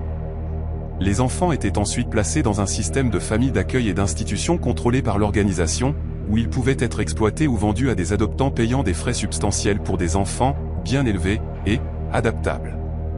Les tentatives de Michelle pour exposer les activités de la Service League se heurtèrent à une résistance immédiate et dangereuse. Lorsqu'elle contacta les forces de l'ordre local, elle découvrit que plusieurs responsables clés du département du shérif du comté étaient apparentés à des membres actuels et anciens de l'organisation. Son enquête fut rapidement étouffée, et elle commença à recevoir des menaces anonymes l'avertissant de cesser ses recherches sous peine de conséquences graves pour elle et sa famille. Michelle contacta le FBI et fournit les preuves qu'elle avait recueillies, mais l'enquête fédérale fut compliquée par les profondes connexions de la Service League au sein des agences gouvernementales et des forces de l'ordre local. Plusieurs membres de l'organisation étaient mariés à des responsables municipaux, et les activités caritatives de la Ligue avaient créé des relations avec des politiciens et des dirigeants communautaires réticents à croire que leurs voisins étaient capables de trafic d'enfants systématique. L'enquête fédérale aboutit finalement à l'arrestation de Hannah Brooks et de 12 autres membres de la Service League pour des chefs d'accusation incluant conspiration, enlèvement, trafic d'enfants et fraude. Les preuves révélèrent que l'organisation était responsable de la disparition d'au moins 47 enfants sur une période de 15 ans, utilisant son réseau de familles d'accueil et d'institutions pour exploiter les enfants ou les vendre à des adoptants. Le procès qui suivit exposa toute l'étendue des opérations criminelles de la Service League, montrant comment une organisation apparemment bénigne dédiée à aider les familles dans le besoin avait été transformée en une entreprise de trafic d'êtres humains exploitant les plus vulnérables de la société. Michelle Thompson quitta Maplewood avant la conclusion des procès, incapable de continuer à vivre dans une communauté où une organisation caritative avait systématiquement trahi la confiance des familles qu'elle était censée aider. La Maplewood Service League fut dissoute, et ses actifs furent saisis pour financer des programmes légitimes d'aide aux familles dans le besoin. Mais les cicatrices laissées par les activités de l'organisation persistent, rappelant que même les institutions les plus respectées peuvent cacher des horreurs indicibles derrière des façades de compassion et de services communautaires.